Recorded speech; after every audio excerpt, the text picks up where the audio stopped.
Hello बच्चों आज आपका जो पॉइंट स्टार्ट किया जाएगा वो है क्रियाकलाप 11.10 और जो चैप्टर आपका चला हुआ है वो है कार्य तथा ऊर्जा।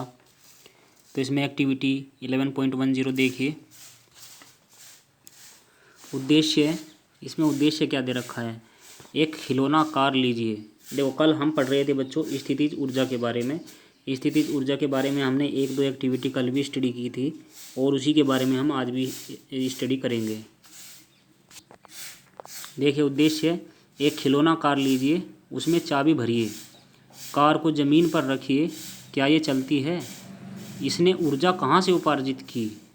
क्या उपार्जित ऊर्जा चाबी द्वारा भरे गए लपेटों की संख्या पर निर्भर है? आप इसकी जांच कैसे कर सकते हैं? तो ये हमारा उद्देश्य है और परिणाम व्याख्या क्या है अब वो देख लीजिए। हाँ, खिलौना कार में चाबी भरकर ज़मीन पर रख देने से कार चलने लगती है। क्यों? क्योंकि जब हमने उसमें चाबी भरी है तो चाबी भरने के दौरान उसमें स्थितिज ऊर्जा स्टोर होगी। क्योंकि खिलौना गाड़ी में चाबी भरने के दौरान किया गया कार्य गाड़ी में स्थितिज ऊर्जा के रूप में संचित हो जाता है और खिलौना कार द्वारा अर्जित ऊर्जा चाबी द्वारा भरे गए लपेटों की संख्या पर निर्भर करती है। इसकी जांच के लिए विभिन्न लपेटों के दौरान गाड़ी द्वारा चली गई दूरी का आकलन करने पर होगी। जितनी लपेटों की संख्या अधिक होगी, खिलौना कार का विस्थापन उतना ही अधिक होगा। अब नेक्स्ट पॉइंट देखिए, क्रियाकलाप 11.11। उद्देश्य देखिए, किसी वस्तु को एक निश्चित ऊंचाई तक उठाइए। वस्तु अब कार्य कर सकती है, छोड़ने पर यह नीचे गिरने लगती है। इसका अर्थ यह है कि इसने कुछ ऊर्जा उपार्जित कर ली है। अधिक ऊंचा उठाने पर यह अधिक कार्य कर सकती है और इस प्रकार इसमें अधिक ऊर्जा विद्यमान हो जाती है। इसे ऊर्जा कहाँ से प्राप्त होती है? सोचिए तथा विचार विमर्श कीजिए। तो इसका परिणाम व्याख्या क्या निकलती है? देखो, वस्तु को गुरुत्वीय बल के विरुद्ध एक निश्चित ऊंचाई तक उठाने में किया गया कार्य वस्तु में स्थितिज ऊर्जा के रूप में संचित हो जाता है।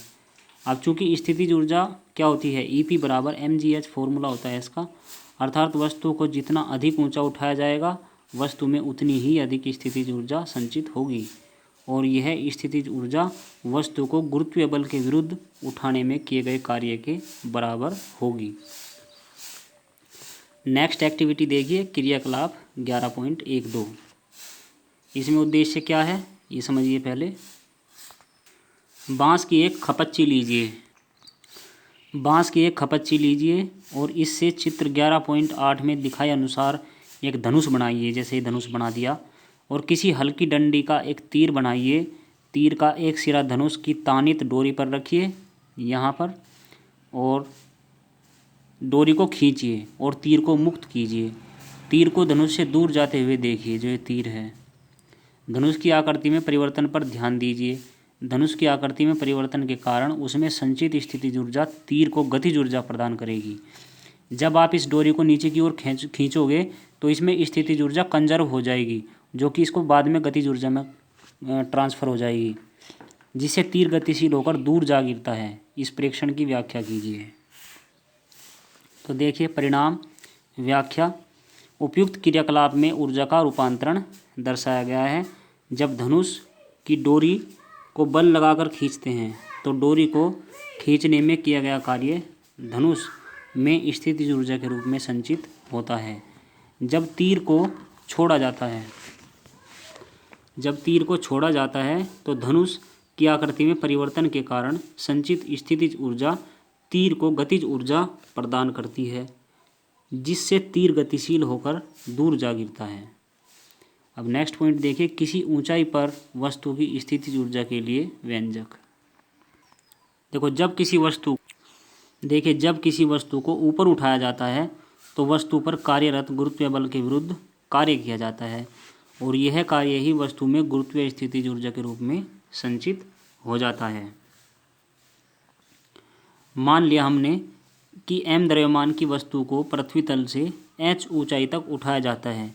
और वस्तु पर जो कार्यरत गुरुत्वीय बल है उसका फॉर्मूला हो जाएगा F बराबर m गुणा g। अब वस्तु को ऊपर उठाने के लिए गुरुत्वीय बल के विरुद्ध बराबर व विपरीत दिशा में ऊपर की ओर बल लगाना होगा। अतः वस्तु पर किया गया कार्य W बराबर होगा बल गुणा बल की दिशा में विस्थापन, यानी कि W बराबर mg गुणा h, यानी कि W बराबर mgh। तो वस्तु पर किया गया यह कार्य वस्तु में गुरुत्वीय स्थितिज ऊर्जा के रूप में संचित हो जाता है और इसलिए वस्तु की जो गुरुत्वीय स्थितिज ऊर्जा है उसका फॉर्मूला U बराबर या EP बराबर mgh हो जाएगा। अब कुछ पॉइंट देखिए बच्चों, जैसे प्रत्यास्थ स्थितिज ऊर्जा, जब किसी वस्तु में उसकी आकृति अथवा विन्यास में परिवर्तन के कारण कार्य करने की जो क्षमता होती है उसे वस्तु की प्रत्यास्थ स्थितिज ऊर्जा कहते हैं। नेक्स्ट है, किसी स्प्रिंग की लंबाई में x परिवर्तन करने पर उसकी प्रत्यास्थ स्थितिज ऊर्जा U बराबर हो जाएगी 1/2 kx², जहाँ k स्प्रिंग का बल नियतांक है। नेक्स्ट पॉइंट, गुरुत्वीय बल या गुरुत्वाकर्षण बल संरक्षी बल है, अतः इसके द्वारा अथवा इसके विरुद्ध किया गया कार्य वस्तु की केवल प्रारंभिक एवं अंतिम स्थितियों पर निर्भर करता है, उनके बीच तय किए गए पथ पर निर्भर नहीं करता।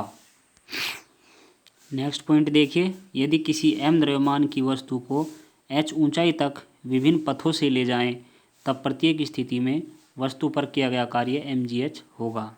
जैसे इस कंडीशन में देखो, ये पथ 1 है, ये पथ 2 है और ये पथ 3 है। तो चाहे जिस पथ से ले जाएं, जो कार्य होगा वस्तु पर किया जाने वाला वो हमेशा U बराबर mgh अर्थात EP बराबर mgh, यानी कि प्रत्यास्थ स्थितिज ऊर्जा बराबर mgh होगा। यहाँ से बच्चों आपको बाद में पढ़ाया जाएगा।